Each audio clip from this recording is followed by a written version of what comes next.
കനിഞ്ഞു നൽകുന്ന ജലവർഷത്തിൽ ഒരു തുള്ളിപ്പോലും പാഴാക്കാതെ തൻ്റെ കൃഷിഭൂമിയിൽ പൊതിഞ്ഞു കാത്ത് മരങ്ങളും മരങ്ങൾക്ക് നടുവിൽ ബഹുവിളകളെയും പരിപാലിച്ചു പോരുന്ന ഒരു മലയോര കർഷകൻ നമുക്ക് മാതൃകയായുണ്ട്. ഇടുക്കി ജില്ലയിലെ കാമാക്ഷി പഞ്ചായത്തിലെ പാണ്ടിപ്പാറയിലുള്ള ശ്രീ അഗസ്റ്റിൻ ജോസഫ്.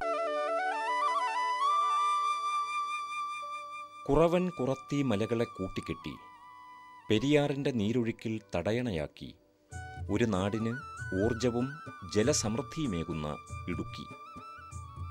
മലമടക്കുകളും താഴ്വാരങ്ങളും അതിലെ വനസ്ഥലികളും നദീതടങ്ങളുമൊക്കെ ചേർന്ന് പശ്ചിമഘട്ടത്തിൻ്റെ നിതാന്ത സൗന്ദര്യം ചാർത്തുന്ന ഈ ഭൂമിക മലയാളക്കരയുടെ കാർഷികപരമായ ഒരു പേശി ബലം കൂടിയാണ്.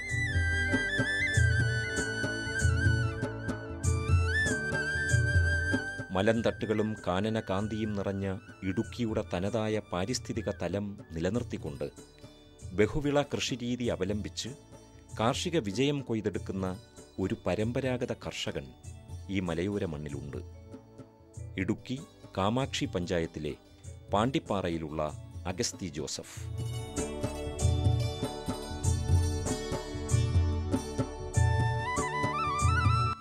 അരനൂറ്റാണ്ടിനപ്പുറത്ത് പത്തനംതിട്ട ജില്ലയിലെ വെച്ചൂച്ചിറയിൽ നിന്നും കറുത്ത പൊന്നായ കുരുമുളകിൻ്റെ കാർഷിക സാധ്യത തിരഞ്ഞെത്തിയ പിതാവിൻ്റെ കാർഷിക വഴികൾ പിന്തുടർന്ന് ഇടുക്കിയുടെ ഈ മലയോരത്തേക്കെത്തിയ അഗസ്തി ജോസഫ് 13 ഏക്കറോളം വരുന്ന തൻ്റെ കൃഷിയിടത്തെ ഇന്ന് ഒരു വനഭൂമിയാക്കി അതിലെ പച്ചപ്പിൻ്റെ കൂടാരത്തിൽ കുരുമുളകും കാപ്പിയും ജാതിയും വാഴയും പച്ചക്കറികളുമൊക്കെ കൃഷി ചെയ്ത് മികച്ച ആദായം നേടുന്നു.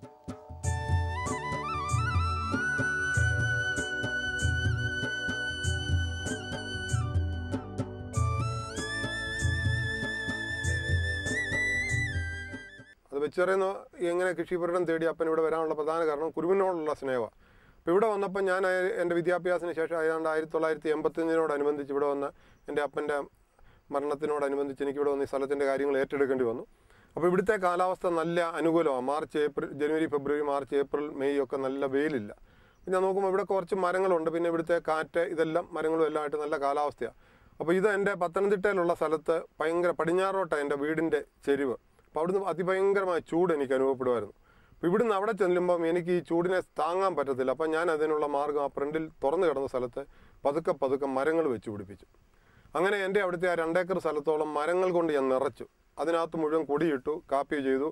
ഇങ്ങനെ ഒരു വനവൽക്കൃത കൃഷി ഞാൻ അവിടെയാണ് ആദ്യം തുടക്കമിടുന്നത്. അപ്പോൾ അത് വിജയമായിട്ട് കണ്ട് ഏത്തവാഴ ഉൾപ്പെടെ ഏത് വിളകളും ഈ വനവൽക്കരണം അല്ലെങ്കിൽ ബഹുള കൃഷിയിൽ അതിൻ്റെ പരമാവധി സൂര്യപ്രകാശത്തെ എല്ലാ കൃഷികൾക്കും കിട്ടുന്ന രൂപത്തിൽ നമ്മളൊന്ന് അറേഞ്ച്മെൻറ്റ് നടത്തുവാണെങ്കിൽ പല തട്ടിലുള്ള കൃഷിരീതി ചെയ്യാവുന്നുള്ളൊരു ബോധ്യം എനിക്ക് അതിൻ്റെ അകത്തുനിന്ന് വന്നു. ഇടുക്കിയുടെ പരിസ്ഥിതി ലോല പ്രദേശങ്ങളിൽ മഴക്കാലത്ത് മേൽമണ്ണ് ഒലിച്ചു പോകുന്നതിനാൽ സംഭവിക്കുന്ന കാർഷിക ദുരന്തത്തിനെതിരെയുള്ള ഒരു പോരാട്ടം തന്നെയായിരുന്നു അഗസ്തി ജോസഫ് എന്ന കർഷകൻ്റേത്. സ്വാഭാവിക വനഭൂമിയിൽ മണ്ണൊലിപ്പും നീർവാർച്ചയും ഉണ്ടാകുന്നില്ല എന്ന കണ്ടെത്തലിൽ തൻ്റെ കൃഷിഭൂമിയെ അദ്ദേഹം ഒരു വനഭൂമിയാക്കി മാറ്റുകയായിരുന്നു.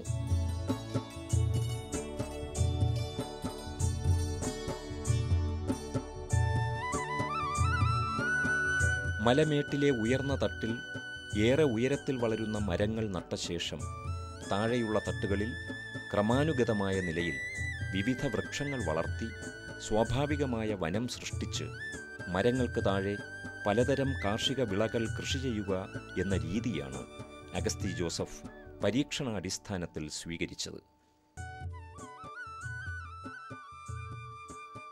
മരങ്ങളുടെ കമ്പുകോതലിലൂടെ സൂര്യപ്രകാശം കാർഷിക വിളകൾക്ക് ലഭ്യമാക്കുകയും എന്നാൽ അത് മണ്ണിലേക്ക് പതിക്കാതെ ശ്രദ്ധിക്കുകയും ചെയ്യുന്നു.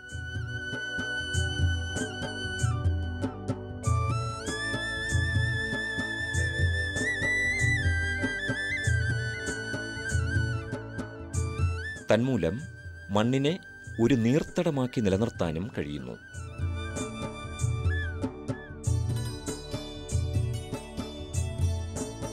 വനവൽക്കൃത കൃഷി എന്ന് പറയുന്നത് ഒരു തട്ട്, 2 തട്ട്, 3 തട്ട്, 4 തട്ട്, 5 തട്ട്, അത് എത്ര തട്ടായിട്ട് ചെയ്യാം എന്നുള്ളതാണ്. അതിൽ ഒന്നാമത്തെ തട്ട്, വനത്തിലൊക്കെ മരങ്ങൾ വലിയ മരങ്ങൾ അതിൻ്റെ താഴെ അടുത്ത മരങ്ങൾ ഇങ്ങനെ സ്റ്റെപ്പായിട്ട് നടക്കുന്ന ഞാൻ വനത്തിലൊക്കെ പോകുമ്പോൾ കണ്ടതുകൊണ്ട് ആ രീതിയിൽ ഒരു കൃഷി രീതിയെപ്പറ്റി ചിന്തിച്ചപ്പം ഒന്നാമത്തെ ഒരു തട്ടിൽ അൽബീസിയ എന്ന് പറയുന്ന ഒരു മരം വളരെ ഉയരത്തിൽ, അതായത് ഏത് മരങ്ങളുടെ ഇടയിൽ കൂടെ വളരെ ഉയരത്തിലേക്ക് പോകും. രണ്ടാമത്തെ തട്ടിൽ പ്ലാവ്, ആഞ്ഞിലി, മഹാഗണി, പൊങ്ങല്യം ഇങ്ങനെയുള്ള മരങ്ങൾ വരും. അപ്പോൾ ആ മരങ്ങൾ വെച്ച് പിടിപ്പിച്ച് കഴിഞ്ഞാൽ അതിൽ കൊടിയിടാം. അപ്പോൾ അതൊരു മൂന്നാമത്തെ തട്ടായിട്ട് വരും. അതിൻ്റെ അടിയിൽ കാപ്പി വെക്കാം. ഒരു 4-3.5 അടി പൊക്കത്തിന് കാപ്പി വെക്കുമ്പോൾ കാപ്പിയുടെ ഒരു തട്ട് വരും. അപ്പോൾ 4 കാപ്പിയുടെ ഇടയ്ക്ക് വരുന്ന സ്ഥലങ്ങളിൽ വാഴ വെക്കാം, ചേമ്പ് നടാം. അപ്പോൾ അത് ഒരു തട്ട്, ഒരു 5ാമത്തെ തട്ട് വരും. അപ്പോൾ 1 മുതൽ 5 വരെയുള്ള പ്രതലം വരുമ്പോൾ ഈ സൂര്യപ്രകാശത്തെ മൊത്തം എല്ലാ വിളകൾക്കും ആഗിരണം ചെയ്യാനും നമ്മുടെ കൃഷിപുരടം ഒരു സെൻറ്റിമീറ്റർ സ്ഥലം പോലും സൂര്യപ്രകാശം ഭൂമിയിൽ അടിക്കാത്ത രൂപത്തിലാവുകയും ചെയ്യും. അപ്പോൾ ഭൂമിയിലെ മണ്ണിലേക്ക് സൂര്യപ്രകാശം അങ്ങനെ അടിക്കാതെ വരുമ്പോൾ ഈ ചെടികളെല്ലാം സൂര്യപ്രകാശത്തെ ആഗിരണം ചെയ്യും. അതിനിടയിൽ കൂടെ ഉള്ള ആ തണുപ്പ്, ഈർപ്പും ആ മണ്ണിനെ സമ്പുഷ്ടമാക്കുന്നു, അവിടുത്തെ ജലാശയങ്ങളെ സമ്പുഷ്ടമാക്കുന്നു. മണ്ണിളക്കാതെ കാടിൻ്റെ സ്വന്തം ജൈവ സമ്പുഷ്ടതയിൽ വളർന്ന കാർഷിക വിളകളും അൽബീസിയ, പ്ലാവ്, ആഞ്ഞിലി, മഹാഗണി, സിൽവർ ഓക്ക് തുടങ്ങിയ വൃക്ഷങ്ങളുമേകുന്ന വർദ്ധിച്ച ആദായത്താൽ അഗസ്തി ജോസഫ് എന്ന കർഷകൻ്റെ ഹൃദയം നിറഞ്ഞു. മലമണ്ണിനെയും മലനിരകളെയും അദ്ദേഹം അതിരറ്റ് സ്നേഹിക്കുകയായിരുന്നു. മേമണ്ണിലെ ഫലപുഷ്ടി നിൽക്കാൻ ഈ കൃഷി രീതിയാണ് ഇരിക്കുന്നത്. കാരണം ഇതിൻ്റെ എല്ലാം കരിയില വീണ് അവിടെ ചാണകപ്പൊടി എല്ലുപൊടിയും കൂടെ വരുമ്പം എങ്ങനെ പണ്ട് വനമായിരുന്നു അതുപോലെ തന്നെ, അതായത് നൂറ്റാണ്ടുകൾക്ക് മുമ്പ് എങ്ങനെ നമ്മുടെ മണ്ണായിരുന്നു അതുപോലെ തന്നെ ഈ മണ്ണ് പുറകോട്ട് സൃഷ്ടിക്കപ്പെടുന്നു. അതാണ് ഈ കൃഷിയുടെ ഏറ്റവും പ്രധാനമായ ഒരു കാര്യങ്ങൾ. അതുപോലെ തന്നെ വെള്ളം, സുലഭമായ വെള്ളം, നീരൊഴുക്കുകൾ ഒന്നും തടസ്സപ്പെടുന്നില്ല.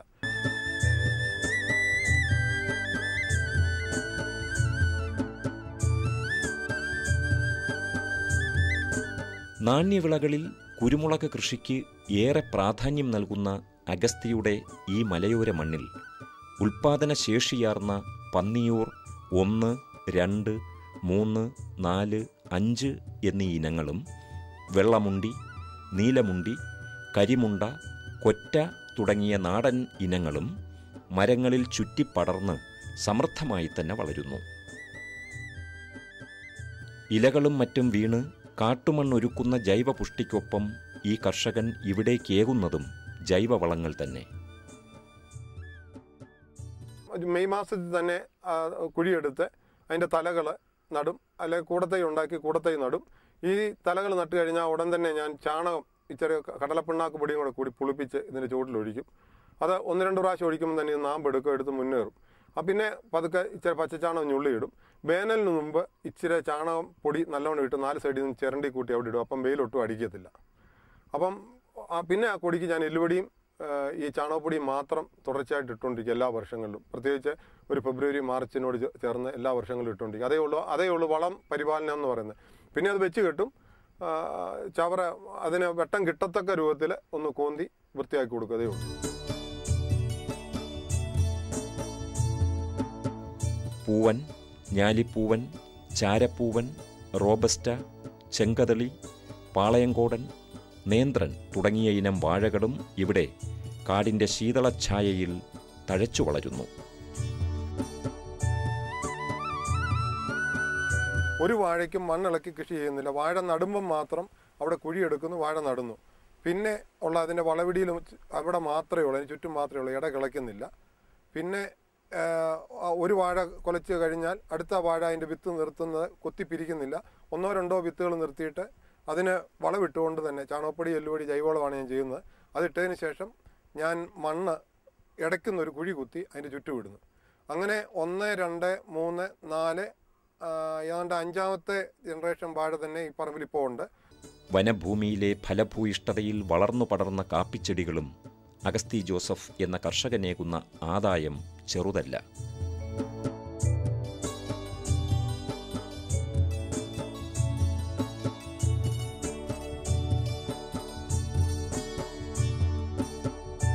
ജൈവ കൃഷിരീതി അവലംബിച്ചിരിക്കുന്നതിനാൽ ഈ തോട്ടത്തിലെ കാപ്പിക്കുരുവിന് വിപണിയിലും പ്രിയമേറുന്നു.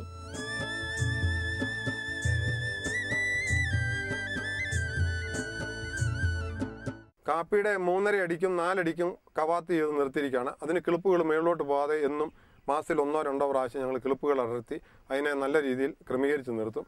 പിന്നെ അതിനും ഇതിനകത്തു നിന്നുള്ള ഈ വളങ്ങളൊക്കെ ചെയ്യുമ്പോൾ അതിൽ നിന്നുള്ള വളങ്ങളൊക്കെ വലിച്ചെടുത്തുകൊണ്ട് അതിന് തന്നെയും കൂടെ ചെയ്യാനുള്ള ചാണകം എനിക്ക് കിട്ടുന്നില്ല. എങ്കിലും അതിന് ഇടയ്ക്കുള്ള വർഷങ്ങളിൽ ചിലപ്പം ഇടയ്ക്കിടയ്ക്ക് പച്ചച്ചാണകം വാരിയിടും.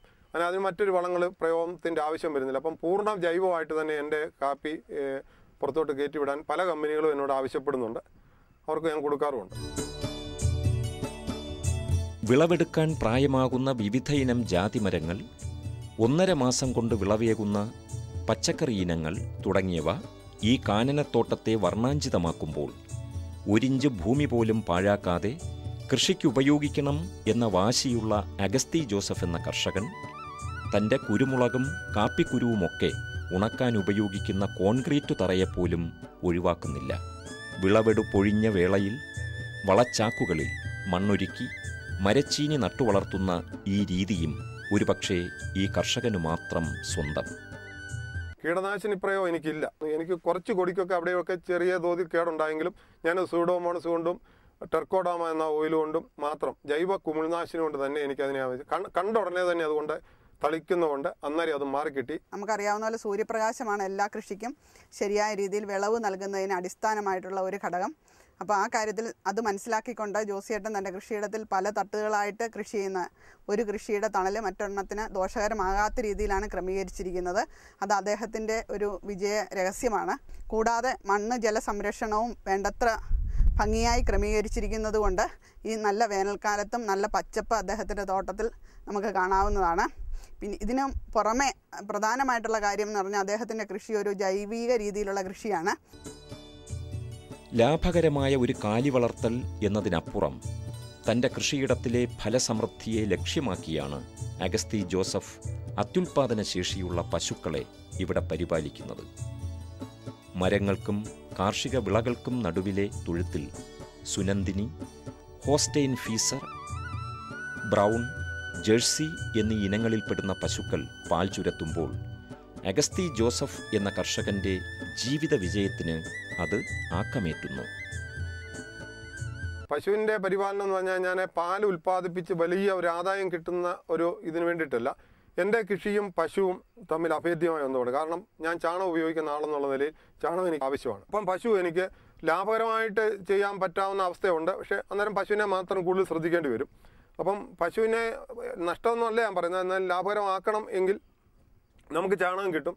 അപ്പം പിന്നെ വാഴ നമ്മൾ കൃഷി ചെയ്യുന്നുണ്ട്. അപ്പം വാഴ പിണ്ടി നമുക്ക് എല്ലാ ദിവസവും പിണ്ടി വെട്ടി അറിഞ്ഞിട്ട് എല്ലാ ദിവസവും ഉച്ചയ്ക്ക് നമുക്ക് പശുവിന് കൊടുക്കാൻ പറ്റും. അപ്പം പശുവിനെ എല്ലാ ദിവസങ്ങളിലും മഴക്കാലത്ത് മാത്രമേ ഉള്ളൂ ഇച്ചിരി കുറവ് വരുന്നത്. കാരണം വളരെ ഈർപ്പമുള്ള അന്തരീക്ഷത്തിൽ നമുക്ക് പിണ്ടി അങ്ങനെ കൊടുക്കാൻ പറ്റത്തില്ല. അപ്പോൾ ഏതാണ്ട് ഒരു 8 മാസം വാഴപ്പിണ്ടി നമുക്ക് എല്ലാ വർഷവും നമുക്ക് പശുവിന് കൊടുക്കാൻ പറ്റും. അപ്പോൾ അതിൻ്റെ അകത്തുനിന്ന് വാഴപ്പിണ്ടി കിട്ടും. അതുപോലെ തന്നെ ഈ വനം പോലെ ഇങ്ങനെ കിടക്കുന്നതുകൊണ്ട് വേനൽക്കാലത്തും കുറേയൊക്കെ പുല്ല് കിട്ടും. പിന്നെ CO3 ഞാൻ ഈ തിട്ടയറമ്പിക്കൂടൊക്കെ നട്ടിട്ടുള്ളതുകൊണ്ട് അത് പുല്ല് നമുക്ക് കിട്ടും. പിന്നെ കുറേ കച്ചിയുടെ മേടിക്കും. അത് നമുക്ക് ജോലിക്കാരൊക്കെ കുറവുള്ള സമയത്ത് കച്ചിയുടെ കൊടുക്കും. പിന്നെ കുടിയുടെ കൊടുക്കുമ്പോൾ പശുവിൻ്റെ കാര്യം നടക്കും. അതിൽ നിന്ന് കിട്ടുന്ന വരുമാനം കൊണ്ട് നമുക്ക് ഈ മേഖലയെ തീറ്റിപ്പോറ്റുന്നവരെയൊക്കെ സംരക്ഷിച്ചുകൊണ്ട് പോകാൻ പറ്റും. അവർക്ക് അതിന് ശമ്പളം കൊടുക്കാനും മറ്റു കാര്യങ്ങൾക്കും എല്ലാം അത് ഉപകരിക്കപ്പെടും. നമുക്കൊരു നിത്യ വരുമാനം കിട്ടുന്നൊരു ഇത് ആയിട്ട് അത് മാറുകയും ചെയ്യും. പിന്നെ കൂടുതൽ ലാഭകരമായി കാണുന്നത് HF പശുക്കളാണ്. അവരുടെ പക്ഷേ അത് അളവ് അവർ ഒരുമിച്ച് പാല് കൊടുക്കുന്നത്. അതുകൊണ്ട് പക്ഷേ എന്താണെങ്കിലും HF പാലളവ് HFൻ്റെയാണ്. പിന്നെ നമ്മളുടെ മൃഗസംരക്ഷണ വകുപ്പ് ഏറ്റെടുത്തേക്കുന്ന 2 കന്നുകുട്ടികളുണ്ട്. അവർക്ക് കാലിത്തീറ്റ നമ്മൾ എല്ലാ മാസം ഇവിടുന്ന് കൊടുക്കുന്നുണ്ട്. നമ്മളിവിടുന്ന് പശുക്കളെയൊക്കെ ഇൻഷുർ ചെയ്തിട്ടുണ്ട്. പിന്നെ എന്തെങ്കിലും അസുഖങ്ങളൊക്കെ വന്നാൽ തന്നെ ജോസേട്ടൻ ഞങ്ങളെ സമീപിക്കുകയും അതിൻ്റെ ഉടൻ തന്നെ നമ്മളതിൻ്റെ ട്രീറ്റ്മെൻറ്റ് കേസസും ഒക്കെ നോക്കാറുണ്ട്.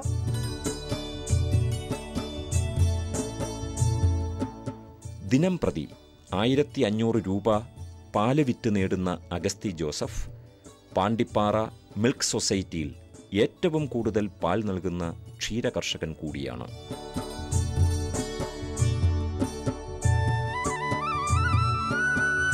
ഇപ്പോൾ എനിക്ക് 10 പശുക്കളും 8 കിടാക്കളും ഉണ്ട്. അങ്ങനെ 18 എണ്ണം മൊത്തമുണ്ട്. എനിക്ക് ഏതാണ്ട് 1500 രൂപ മുതൽ മേളിലോട്ട് പാല് കിട്ടും. 1500 രൂപ മേളിൽ വരുമ്പോൾ എല്ലാം ലാഭകരമായിരിക്കും. അതിൽ കുറഞ്ഞു പോകുന്ന അവസരങ്ങളിൽ നഷ്ടം വരും. അപ്പോൾ ഞാൻ എപ്പോഴും 1500 രൂപയെങ്കിലും പാല് കിട്ടത്തക്ക രൂപത്തിൽ പശുക്കളെ പ്രസവിപ്പിക്കത്തക്ക രൂപത്തിൽ ഇങ്ങനെ 3 മാസം ആകുമ്പോൾ ഫീഡ് നടത്തി അങ്ങനെ അത് കറക്റ്റായ നിലയിൽ കൊണ്ടുപോകാനായിട്ട് പരമാവധി ശ്രമിക്കും. ഒരു ലൈഫ് സ്റ്റോക്ക് ഇൻസ്പെക്ടർ എന്നുള്ള രീതിയിൽ പശുവിനെ കുത്തിവെക്കണ കാര്യങ്ങൾ അതെല്ലാം നമ്മുടെ ICDP ന്നാണ്. അതുപോലെ ഇതിൻ്റെ ഫസ്റ്റ് എയ്ഡ് ആയിട്ടുള്ള ട്രീറ്റ്മെൻറ്റ് കാര്യങ്ങളൊക്കെ ഉണ്ട്. അപ്പോൾ അതെല്ലാം നമ്മൾ ഇവിടെ നിന്നാണ് ഉള്ള സഹായമാണ് ആഫീസിൽ നിന്ന് കൊടുക്കുന്നുണ്ട്. കാമാക്ഷി പഞ്ചായത്തിലെ തങ്കമണിയിൽ പ്രവർത്തിക്കുന്ന VFPCK ശാഖയിലൂടെ അഗസ്തി ജോസഫ് തൻ്റെ കാർഷിക ഉൽപ്പന്നങ്ങൾ വിറ്റഴിക്കുന്നതിനാൽ മെച്ചപ്പെട്ട വരുമാനം തന്നെ തരമാക്കുന്നു. കൃഷിക്കാർക്ക് നല്ല വില ലഭിക്കുവാനായിട്ട് VPCKയുടെ കീഴിലുള്ള സ്വാശ്രയ കർഷക സമിതികൾ പരിശ്രമിക്കുന്നുണ്ട്. കർഷകർക്ക് ന്യായമായിട്ടുള്ള വില മേടിച്ചു കൊടുക്കുന്നുണ്ട് എന്നുള്ളതാണ് ഞങ്ങളുടെ വിശ്വാസം. കർഷകർ ഒരു പരിധിവരെ ഇതിൽ സംതൃപ്തരുമാണ്. ശ്രീ ജോസ് പുത്തേട്ടിനെ കുറിച്ച് പറയുകയാണെങ്കിൽ അദ്ദേഹം ഇവിടെ സ്ഥിരമായിട്ട് ഉൽപ്പന്നം കൊണ്ടുപോയി വെക്കുന്ന ഒരു കർഷകനാണ്. അദ്ദേഹം മെയിനായിട്ടും ജൈവ കൃഷി രീതി അവലംബിക്കുന്ന ഒരു കർഷകനാണ്. കൂടുതലായിട്ടും അദ്ദേഹം ഇവിടെ കൊണ്ടുവന്ന് വെക്കുന്ന ഉൽപ്പന്നം വാഴക്കൊലകൾ, ചേമ്പ്, ചേന പോലുള്ള കിഴങ്ങ് വർഗ്ഗങ്ങളും ആണ്. 2005 തുടങ്ങിയ വിപണി, അതിനുശേഷം ഈ വർഷങ്ങളിലൊക്കെ എനിക്ക് ഏറ്റവും നല്ല രീതിയിൽ അവർ സേവനമായിട്ട് അത് ചെയ്യുന്നുണ്ട്. അതിൽ ഞാൻ അഭിമാനം കൊള്ളുന്നു. കാരണം അതുപോലുള്ള വിപണികൾ കേരളം എമ്പാടും ഉണ്ടാകണം എന്നുള്ളതാണ് എൻ്റെ ആഗ്രഹം. അത് ഈ ഉൽപ്പന്നങ്ങൾ മാത്രമല്ല, എല്ലാ കാർഷിക ഉൽപ്പന്നങ്ങളും എടുക്കുന്ന വിപണികൾ ഉണ്ടാകണം എന്നുള്ളതാണ്. അതാണ് എൻ്റെ ജീവിതത്തിലെ ഏറ്റവും വലിയ സ്വപ്നവും അഭിലാഷവും. മണ്ണിനെയും ജലത്തെയും അതിലെ ആവാസ വ്യവസ്ഥയെയും സംരക്ഷിക്കുക, അവയ്ക്കൊപ്പം കാർഷിക വിളകൾ പരിപാലിച്ച് ജീവിത വിജയം നേടുക. അഗസ്തി ജോസഫ് എന്ന കർഷകൻ്റെ ദിനരാത്രങ്ങൾ ചലിക്കുന്നത് അതിനായി മാത്രം.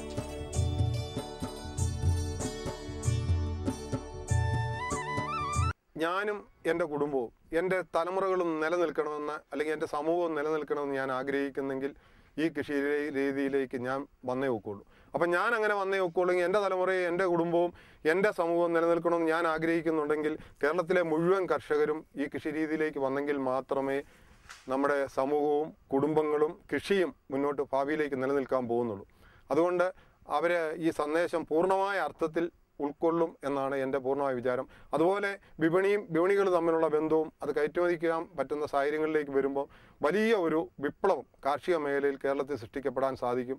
താനും തൻ്റെ കുടുംബവും സമൂഹവും കാർഷിക അഭിവൃദ്ധിയിലൂടെ നിലനിൽക്കുക, അതിലൂടെ കേരളത്തിൻ്റെ കാർഷിക രംഗം പ്രബലവും സമ്പുഷ്ടവുമാവുക എന്ന ചിന്തയോടെ അഗസ്റ്റിൻ ജോസഫ് എന്ന മാതൃകാ കർഷകൻ തൻ്റെ കാർഷിക വനഭൂമിക്ക് കാവലാളായി മാറുമ്പോൾ കാർഷിക കേരളത്തിന് അത് പകരുന്നത് പ്രൗഢാഭിമാനത്തിൻ്റെ മാത്രകൾ തന്നെ.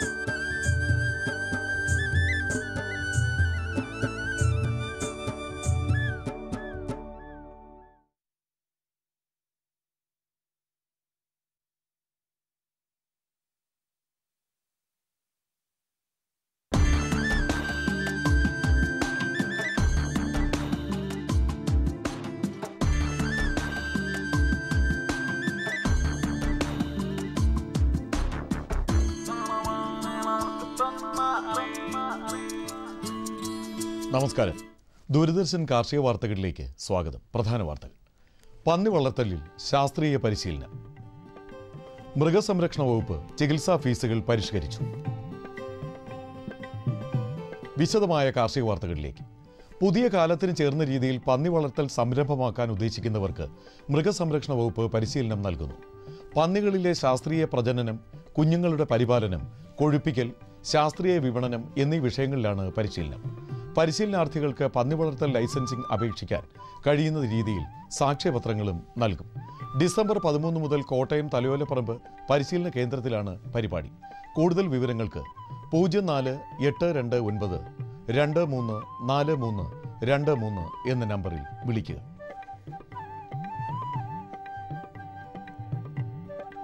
തിരുവനന്തപുരം PMG ജംഗ്ഷനിലുള്ള ജില്ലാ വെറ്റിനറി കേന്ദ്രത്തിൽ അടിയന്തര ചികിത്സാ പദ്ധതിയിലൂടെ ഭാഗമായി വൈകുന്നേരം 6 മണി മുതൽ രാവിലെ 6 മണി വരെ ഡോക്ടർമാരുടെ സേവനം ലഭ്യമാണ്. രാത്രികാല അടിയന്തര മൃഗചികിത്സയ്ക്കായി 9995176618 എന്ന നമ്പറിൽ വിളിക്കുക.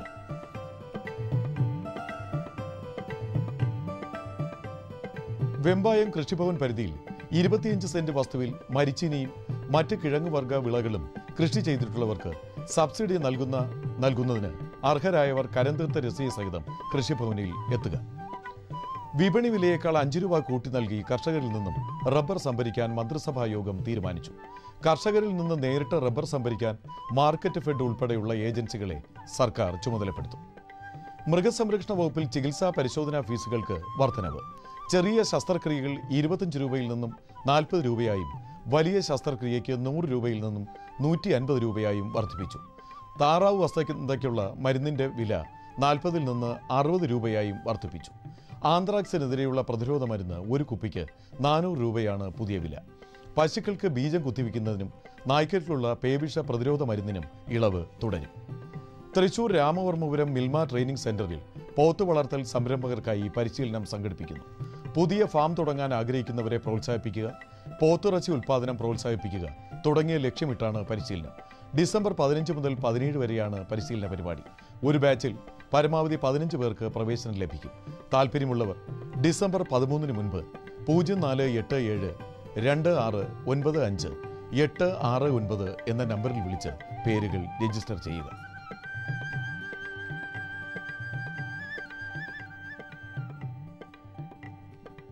ഇനി കമ്പോള നിലവാരം. വെളിച്ചെണ്ണ കൊച്ചിയിൽ 12,700 രൂപ, കോഴിക്കോട് 13,600 രൂപ, തൃശൂരിൽ 13,100 രൂപ. കൊപ്ര കൊച്ചിയിൽ 8,510 രൂപ, കോഴിക്കോട് 9,200 രൂപ, തൃശൂരിൽ 8,750 രൂപ.